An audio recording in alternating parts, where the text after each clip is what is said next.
Thousands of years ago, there was a king called Janaka. He had attained the highest knowledge. But even after that, he was curious, he wanted to know more. There was a little curiosity in him.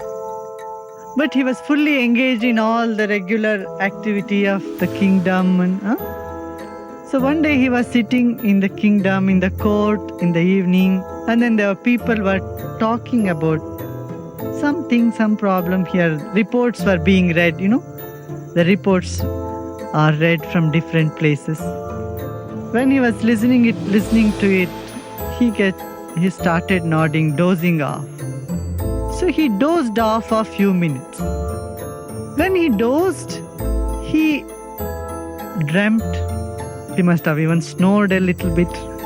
In the dream, he saw that his whole kingdom was flooded, and there was famine in other parts, and there was nothing. There was loss to grains and fields and cattle. Everything was in a loss. And he became a pauper. And he found himself roaming from street to street, so hungry. And he wanted a piece of bread. He asked everybody. Nobody had a piece of roti, chapati, not bread. So and finally somebody gave him a dry bread piece of roti. And he took it, and there was this rule for a householder, the dharma, that when a householder is going to eat something, if someone else is around, he cannot eat by himself. He has to give it to them and then eat. This was a law then those days. He was afraid because he has only one roti, and if he sees somebody, he has to share with them. So he was hiding his roti underneath his robe, and he found some place where there was nobody. And then he was about to go and eat that piece of roti. At that moment, an eagle came and just took the roti also off his hand. At this moment, he could not tolerate. He shouted, "Ha!" When he shouted, "Ha!" he opened his eyes. He came out of his sleep and he saw he's in the court and there are people. It's full of people. His hunger was still in the stomach. He still felt that hungry. He was very hungry. But then he got confused. Now, which is real? Maybe this I am dreaming. Is that real or this real? He got concerned about this. What is reality? And he was one who would never leave questions very easily. So he called all the scholars in the kingdom and asked them the solution. Everybody gave some answers. He was not satisfied at all. No answer could satisfy him. Then someone whispered in him, "There is one man called Ashtavakra. You should approach him." He was the Brahmagyani, who knower of the Brahman. And then he was invited to the court. So Ashtavakra was brought to the palace with all honor. Many people thought, what? This man? He doesn't even look presentable. And he is going to teach the highest knowledge to the king. This man, Ashtavakra, his body was bent in 8 places. He had 8 deformities in his body. His legs were, one was long, one was short, like that hands, one was long, one. There were so many knots in his body. 8 knots. That's why the name came to him Ashtavakra. Means the man with 8 knots. But Janaka was far-sighted person. He could recognize the glow, the light. It is very difficult for people to recognize the truth and reality. People recognize pomp and show because eyes are on just the outer. Eyes are unable to see the light or the life which is beyond, which is beneath, which is deep inside. Then Ashtavakra tells, there is a conversation between Janaka and Ashtavakra. This is the most unique conversation that has taken place on this planet. The discussion between Ashtavakra and Janaka is a very unique phenomenon. There was someone who has enjoyed the peak of the life and wanting to know about the self, about the reality. And there is someone who has risen to the pinnacle of existence and telling them what the reality is. That is called Ashtavakra Gita. Gita means the song of Ashtavakra. Krishna gave the Gita to Arjuna in the battlefield when amidst all chaos. Here Janaka was given the Gita. So this Gita took place in a royal residence in a very peaceful, joyful atmosphere. So Ashtavakra Gita is not for someone who has not yet done anything, started in the path. For someone who has already started the path, this opens up many avenues.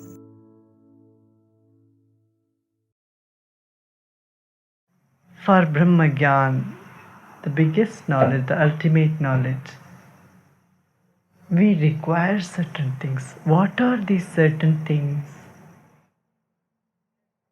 To begin with, a disciplined person only can be given this knowledge. Discipline in what way? Someone who has reverence for life. Discipline here is listening to your body, not listening to your fantasies. You have eaten, your stomach is full, but something has come, a burfi, or gulab jamuns, or mango milkshake. Now your tongue says, no, I should have a little more of that. And you drink a little more, and next day you are flat in your bed. This we have not listened to our body, but we have been carried away by our tongue. Body has its own discipline. If you just listen to the body, that is enough. Certain amount of discipline is essential.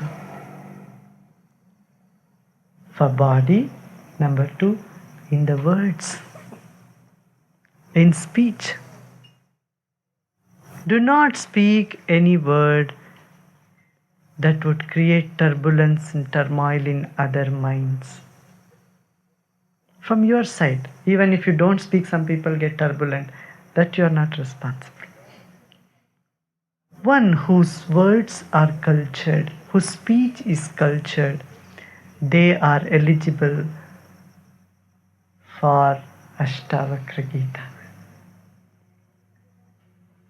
One who do not, even at the moment of highest peak of anger, cannot utter words which are unpleasant, words which would be like arrows. This is the second discipline, discipline in words. You will see that when you start with that, you will not get a chance to speak harsh words in your life. Just a little tilt in your tone is sufficient enough. You don't have to yell at people. Just a tilt in the tone of your voice will do the job. If it is required somewhere here and there that things doesn't go faster, smoother enough, then we feel we must show some anger. Even in the showing of anger, there is no need to use any harsh words. It will happen. The situation happens all around you like that. But see, most of us, our tongue is so, it says the tongue does not have a bone. That is true. That is how it goes in all directions. Up and down and right and left. We slap people right and left by our tongue. This is misusing the power of speech. We have been endowed with a power of speech. not to create turbulence, but to bring peace in the minds. Purpose of words is to create silence, but our words go like stones and hit the silent mind, create turbulence all over. Words are there to bless people, bring peace in the world. So from today, take this, oh everyone, not to speak any harsh words for 5 days. Let us see what happens. The world will not fall on our head. Nobody is going to do any big harm to us. Nothing will happen. You'll find, in fact, it is so nourishing, so enriching to life. Purity of speech, culturing of speech. Third one, culturing the mind. One who has never meditated has no right even to touch the book of Ashtavakra. One who has never experienced stillness of the mind at any time, even a few minutes, few hours. One who has not had restful alertness should not even touch this book, or should not even go anywhere near this knowledge, because then it becomes dangerous. Dangerous in the sense one can easily make a concept of this. It can give a false notion in the mind of a person without knowing that I know it all. This has happened, unfortunately, to many people who are good seekers, sincere seekers, but have studied a little bit here and there, heard a little bit here and there, read some books, and they get into an impression, I know better than you all, or I know it all. No doubt an ignorant person is ignorant, but a person who thinks he is knowledgeable is more ignorant. So let us keep this as our discipline. One thing, we do some exercise every day and eat as much as we need. Discipline of the body, purity of the body, take bath every day and all that thing what we do regularly. And then not to speak any harsh word to anybody. What they will do? They'll put you on the cross. Somebody is going to crucify you. Even then you don't speak any word, any bad word. Nothing will happen like that. Purity of speech. And then meditation. At meditation hours, don't do anything else. If a laundry and meditation preference comes, most of you will go to laundry. Because you say, I have to do my laundry, it's all in the bucket. Meditation I can do tomorrow, doesn't matter. Anyway, I go and sit there, thoughts come, nothing happens. Why to waste time? Let me do my laundry.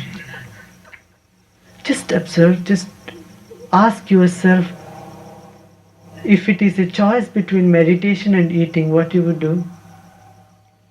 Dinner time, better I eat it, I'll meditate a little later.